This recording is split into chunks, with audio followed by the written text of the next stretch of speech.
G'day and welcome back to RC Model Reviews. Now this review came about in a rather interesting fashion. DJI sent me a set of their digital FPV gear, and instead of just sending me an air unit with the goggles and transmitter, they sent me this with an air unit in it. Unfortunately, it didn't work. It was dead on arrival. The flight controller had a fault and it wouldn't talk to the computer, it wouldn't bind up and fly, it just didn't want to know. So I contacted the manufacturers, who are TransTEC, through their website and said, I've got a bit of a problem, can you help? Unfortunately, there was an exchange. There was some emails sent, and most of them ended up in my spam folder. I don't know why, but so we didn't get a dialogue going. But eventually, we did actually manage to touch base, and they said, well, don't worry, we'll send you a replacement. So they did. Well, they didn't send me a full replacement. They sent me a new flight controller and a new plug-and-fly frame. So I was able to replace the flight controller on this and get it going again, which is absolutely brilliant.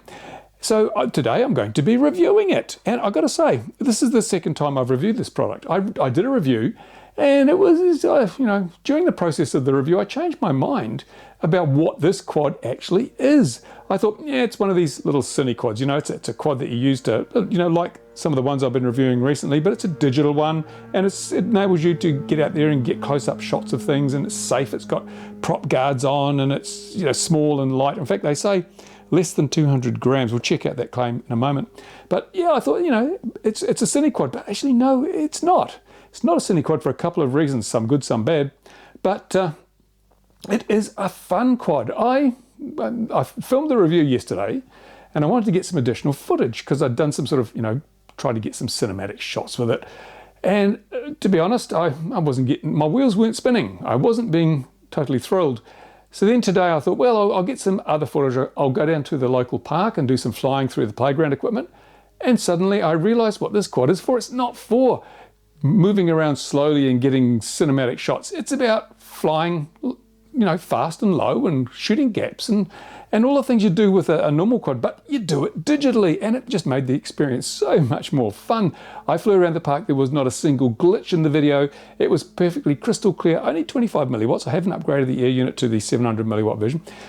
It's crystal clear. I was shooting behind trees. I was going through gaps. Okay, I'm an old fella. When I say shooting, I'm talking more like really slowly nudging my way through, but it was just brilliant fun. I went through 2 battery packs, and I was only going to try and get a few seconds of footage, but hey, I loved it. And you're looking at some of that footage now. It really was fun. Of course, I did do some slow flying and gentle through gaps and things as well, but one of the reasons that this isn't a cine quad is because it's just too much fun flying it like a normal sport quad. The other reason is that I noticed a lot of jello. I haven't looked at the DVR footage yet, but certainly in the goggles you could see jello. So you're not going to get your top quality video from this as it stands. Now this one came second hand from DJI, so maybe it got banged around. Maybe I've checked the motors; they all seem tight and the bearings are okay.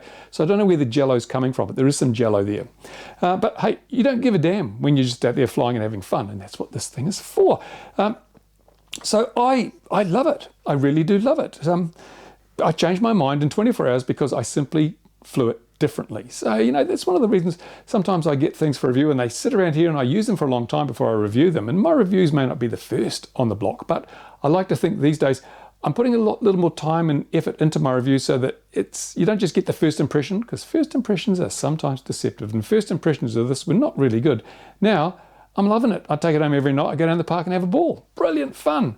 Right, so let's take a look at what you get and what the whole thing's all about. So inside the box, you've got a very concise, succinct little thing, packing list, very basic stuff.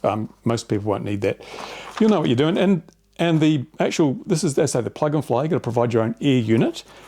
If I pull it out of its little foaminess, I'm not going to unbox it, but I'll take it out. You can see it's a quad. It's a unibody design. These arms are pretty thin, but again, it's pretty light. I don't know. I think you could break these if you tried hard. The motors are teensy tiny, really, really small motors. Absolutely tiny. Doesn't even have the size written on them, but they are very small. That's essential if you want to keep it light. The body shell that comes with it has LEDs in here. I don't know. I wouldn't waste my battery on LEDs because you don't get much battery with one of these. You have to use fairly small packs. It's got an adhesive pad, so you just stick your air unit on there. And the little plugs and cables are all set up, so you just plug in, away you go. It's setting up is a breeze, piece of cake, a doddle, as we say in the trade. So that's that bit. And you also get, of course, prop guards, if you want to use prop guards. I would say yeah, I'm going to leave the prop guards on. I'm not a sissy boy, but the prop guards are not going to hinder the performance much, and they are going to give you some prop protection and going to make it easier to shoot those little gaps where you know you're just going to get a prop tangled in something and crash. You get battery strap, a couple of antennas. Notice it's got linearly polarized antennas. Where's the other one? No circularly polarized antennas. They're linear, see? Just little sleeve dipoles. But they work really well. You don't need circularly polarized on these little quads. They work really well. Comes with a set, I think 2 sets of props, is it? I don't know, I haven't counted them. 1, 2, I don't know, probably 2 sets of props. Different body shell styles. There's a clear one, there's a fluorescent green one. This one that I got did have the LED body, or the one with LEDs, but unfortunately one of the screws here was completely munted and I couldn't get the screw out, so I had to rip the body shell to get the damn thing apart so I could change the flight controller. Anyway, that's an aside. You get some spare screws. I don't know. Yeah, there you go. And anything down there? No. Yeah, that's about it. There's not a lot. There's not a lot in the box, but there's everything you need. If you've got an air unit, everything you need to get going. And putting it together is a bit of a breeze. So that's it. Now let's check some of the claims that are made for it. It says on the box, less than 200 grams. Is that true? Well, I happen to have the blood. I happen to have the scales that don't show the blood. Let's find out. Right, let's weigh the bare quad without a battery. That comes in at 155 grams. That's pretty light. It's pretty light. You got to admit, that's damn light, especially considering it there's a digital system. It's got the DJI digital system in it. So 155 grams, that's pretty cool. Now, obviously, whether it exceeds 200 depends on the battery you're using. They recommend this battery. This is the Tatu 750 milliamp 3S, and it says on the box that it's 95C, and that's 61 grams. So that's going to make it the whole thing more than 200 grams. Yeah, 218, 216 grams. But we do have prop guards on. Maybe they have cheated and said, well, you know, without prop guards. So let's see how much a prop guard weighs. 3 grams. So we're going to 12. How much over were we? Let's have a look again.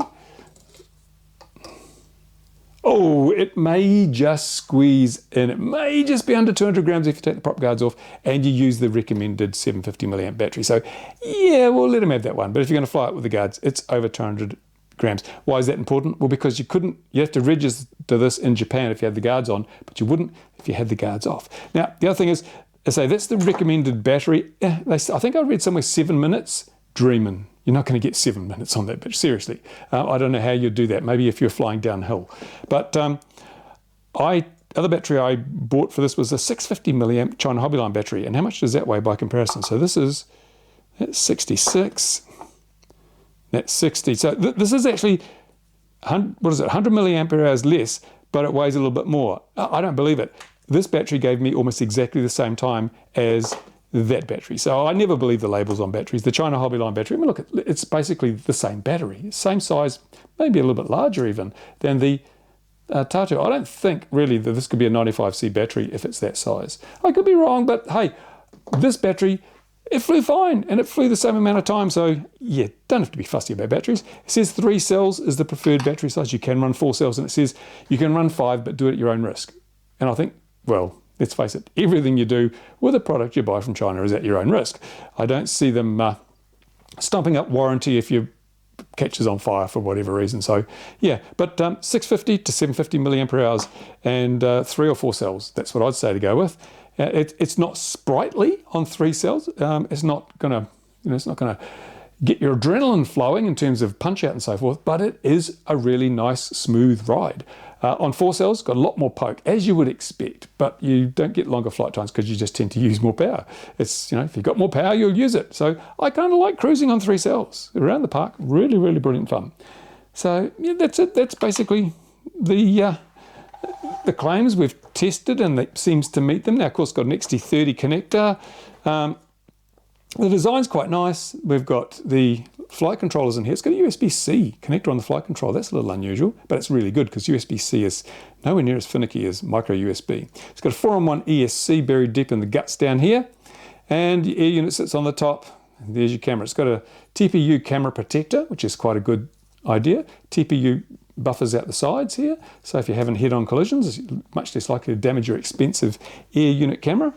And that's it. The props are quite small. They are smaller than, are No, I think they're smaller than the Cinequeen. Yeah, they are smaller than the Cinequeen, which I reviewed a little while ago. But this is a different machine. The Cinequeen really is a Cinequad. This is, as I say, it's like a little sports car, little digital FPV quadcopter sports car. And that's kind of neat. One other thing that this excels at is it handles the wind really well. Now, in the first flights I took with this thing, trying to do the Cinequad stuff, I was flying here, quite a bit of wind yesterday at the airfield. It was blowing quite a gale, to be honest.